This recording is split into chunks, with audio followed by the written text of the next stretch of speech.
Bonjour à tous, on commence cette revue de presse en France avec Karim Benzema qui fait la couverture de la Provence ce vendredi. Le quotidien local rapporte des propos de l'attaquant de l'équipe de France. « Je ne baisse jamais les bras », affirme-t-il, avant d'ajouter « Cette pression me motive plus ». Double buteur face au Portugal, Benzema a semble-t-il pris le plein de confiance avant les huitièmes de finale contre la Suisse ce lundi, et il faudra bien cela pour porter nos bleus qui ont beaucoup de petits pépins physiques ces derniers jours. C'est ce que rappelle l'équipe dans son édition de ce vendredi. Après Ousmane Dembélé rentré à la maison, Lucas Hernandez et Lucas Digne blessés contre le Portugal, c'est au tour de Marcus Thuram et Thomas Lemar de se faire mal à l'entraînement. D'ailleurs, d'après le Parisien Adrien, Rabiot pourrait bien occuper le couloir gauche de la défense si Hernandez et Digne déclaraient forfait.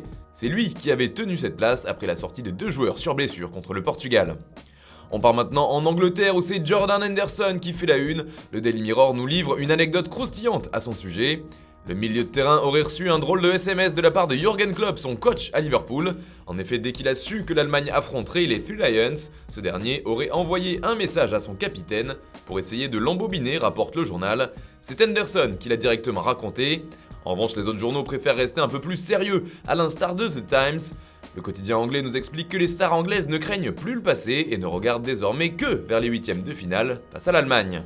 Même son de cloche en couverture du Daily Express, cette fois c'est Marcus Rashford qui fait la une, avec un même message, même pas peur. Et puis en Espagne maintenant, c'est une bonne nouvelle qui fait les gros titres, le public est de retour, Placard Sport en couverture ce vendredi.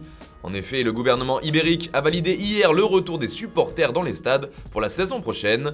Point important, il n'y aura aucune restriction quant au nombre de fans qui pourront assister à la rencontre, et ce dès le début de saison.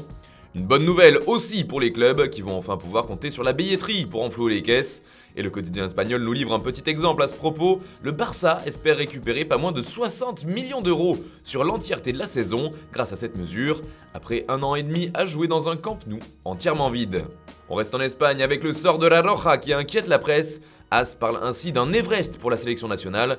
Il faut dire que l'Espagne est du côté du tableau compliqué de l'Euro 2020. En 8ème, ce sera la Croatie de Modric. Si victoire il y a, les Espagnols pourront tomber sur la France. Enfin, si l'Espagne passe encore, il faudra de nouveau faire tomber une grosse équipe en demi, qui pourrait être la Belgique ou encore le Portugal. Effectivement, ça semble compliqué pour la Roja tant le chemin pour arriver en haut est semé d'embûches, mais il y a tout de même un rayon de soleil dans ce ciel gris, c'est le retour aux affaires de Sergio Busquets, le capitaine. Il fait la une de Mundo Deportivo qui se félicite de son niveau. Grâce à sa présence sur le terrain, explique le journal, il enlève toute la pression à ses coéquipiers. Une bonne nouvelle pour la suite de l'Euro pour l'Espagne, car de la pression, il y en aura. Et puis, toujours de l'autre côté des Pyrénées, Kylian Mbappé fait la une de Marca ce vendredi. L'attaquant français continue de faire rêver la presse ibérique et les supporters du Real Madrid. Justement, le quotidien nous explique la feuille de route du joueur du PSG. Le plan de la Casablanca ne change pas et la réticence du joueur à prolonger son contrat est toujours la clé, écrit Marca. Les choses pourraient avancer après l'Euro. D'ailleurs, l'homme qui est derrière tout ça, Florentino Pérez, a lâché des mots forts à la radio espagnole. Il a évoqué de nombreux sujets dont Zidane, mais aussi le mercato. Nous avons une grosse équipe, un autre galactique. Le Real cherche toujours à avoir les meilleurs, mais nous avons une grande équipe avec beaucoup de jeunes, a-t-il avoué. Il a aussi évoqué le cas de Raphaël Varane. Je ne sais pas ce qui se passe, nous verrons quand il rentrera de l'Euro. Il lui reste 1 an de contrat, nous n'avons pas parlé avec lui. Et puis un ancien madrilène fait les gros titres du côté de l'Italie. Il s'agit de Cristiano Ronaldo. Pour le Corriere dello Sport, la Juventus est prisonnière de CR7 et de son choix. Les négociations entre lui et le PSG peuvent ouvrir ou bloquer les opérations du club, mais tant que rien ne se passe, la Juventus semble paralysée. Même idée en couverture de Tuttosport.